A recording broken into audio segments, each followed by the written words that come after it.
There's one magical, haunted evening each year when all the scary creatures come out to prowl through every neighborhood. But here's the scariest monster of all. Do you know why? This little witch doesn't know it, but she's taking some frightening chances of being hurt. Maybe badly hurt.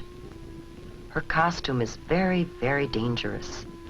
Can you see the things that make it dangerous? What about that mask? She can hardly see through those tiny holes for her eyes.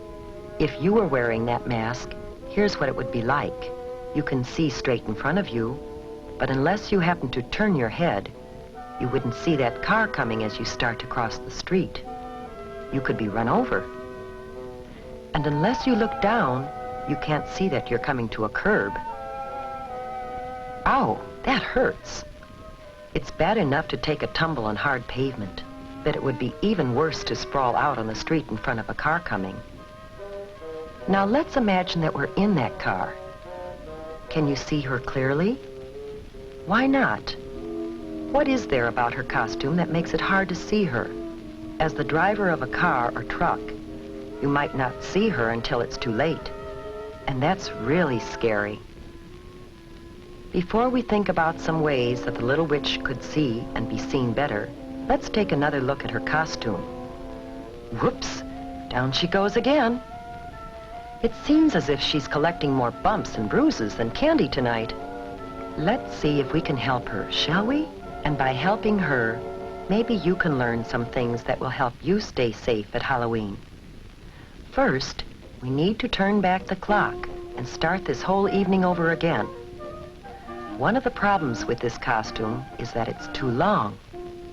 It's too easy to trip over a long, full skirt. So we can shorten the skirt. You should always shorten any skirt, pants, slacks, or cape that is too long or floppy. Now, the broom.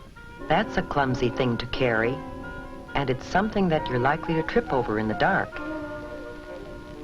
It's usually easy to shorten brooms or round off the sharp points of pirate swords and other costume parts that can trip you or scratch you. Cardboard brooms and swords are usually safer than wooden ones, but it's safest not to carry anything like that in the first place. Now, what else might we change on this costume to make it safer? What about that color? Remember how hard it was to see the little witch because of her dark costume on a dark night? We should always wear light, bright colors on the street at night so drivers can see us. What about this color? A white costume makes an unusual, different kind of witch who's more likely to be safe on Halloween night. A good way to make any costume easier to see at night is to decorate it with reflective tape or reflective patches. Some costumes come with reflective material already attached to the cloth. Here's what it looks like to a car driver. It's easy to see, even on the darkest night. And while you're putting reflective tape on the costume, you should also add some of it to the bag or container you'll use to carry home your candy. Some special Halloween sacks are treated with reflective material when they're made. And it's a good idea to write your name, address, and phone number on the sack, just in case there is an accident. Now, how about the mask? Any problem with it?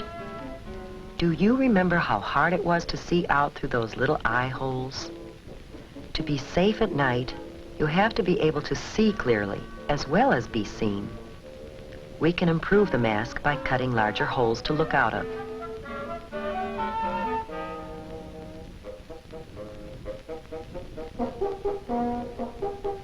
There, that's better, but there is an even safer way.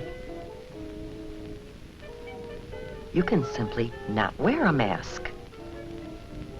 Oh, you think you need a mask to disguise yourself? Well, just watch what you can do, with a little help from your parents and some scraps of cloth or old clothes from around home. An eyebrow pencil, different colors of eyeshadow, rouge, lipstick, An old mop or wig? Some wax teeth? Maybe some clay and food coloring? And a few other odds and ends. You'd be surprised what you can turn yourself into.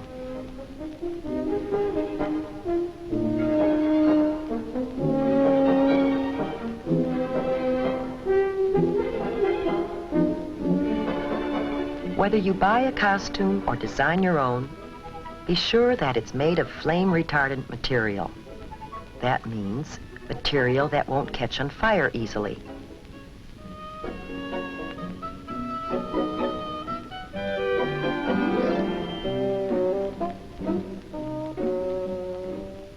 Now our little witch has turned into a beautiful princess, and her new costume is much safer. But there are a few other things you should do before going out. First, eat a big dinner. If you go trick-or-treating while you're hungry, you'll be tempted to sample some of your treats while you're out, and that's definitely not a good idea. Keep an eye on the clock. In many places, the police set the hours that you should trick-or-treat. Trick-or-treat only within those times. Neighbors should be ready with treats for you, and drivers should be more careful to watch for you during those hours.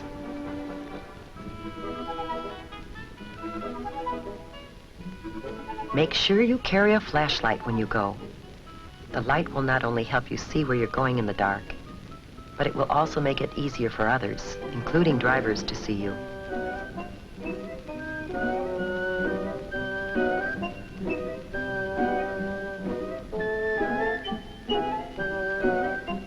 Always travel with a group, not alone. It's safer still to have a parent along to keep an eye on things. And of course, you should always walk. Riding a bicycle at night is always dangerous, but it's even more dangerous to try to ride in a costume at night.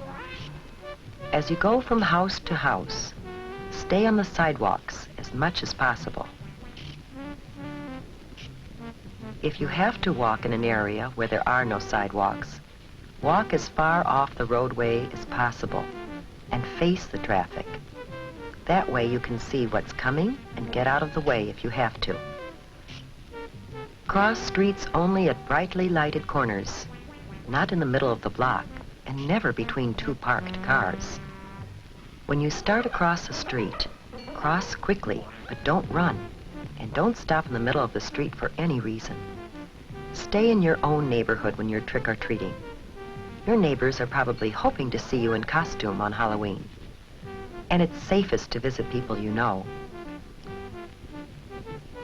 If you don't know the people very well, don't go into their homes. Most people enjoy having trick-or-treaters come to their doors. But there are a few people who will do things to hurt kids. They might put sharp or hard objects in candy and apples.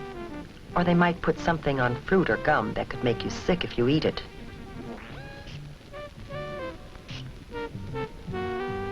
To be completely safe, save your treats until you get home. Then ask your parents to help you check them carefully to make sure that there's nothing in them or on them that could hurt you. The safest treats are usually candy or gum that come in their own wrappers from the factory. Fruit should be washed before you eat it. And all candy bars and fruit should be sliced so you can be certain that there is nothing hard or sharp inside that could hurt you. If you're not sure whether something is safe or not, don't take any chances. Throw it away. But let's get back to the fun part of Halloween with the princess and her friends.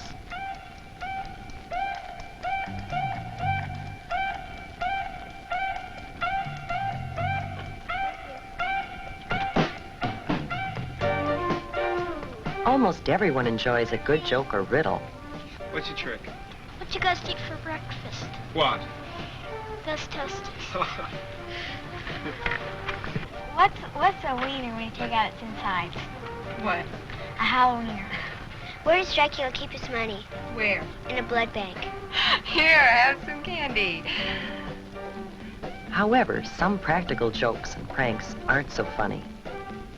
If you should break something, it wouldn't be very funny to the owners or to your parents, who might have to pay for it. So keep your jokes funny and harmless.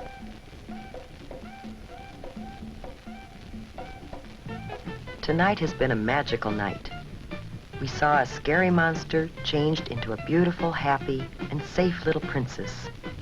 How about you? Will you follow the lead of the little princess and have a safe and super Halloween this year?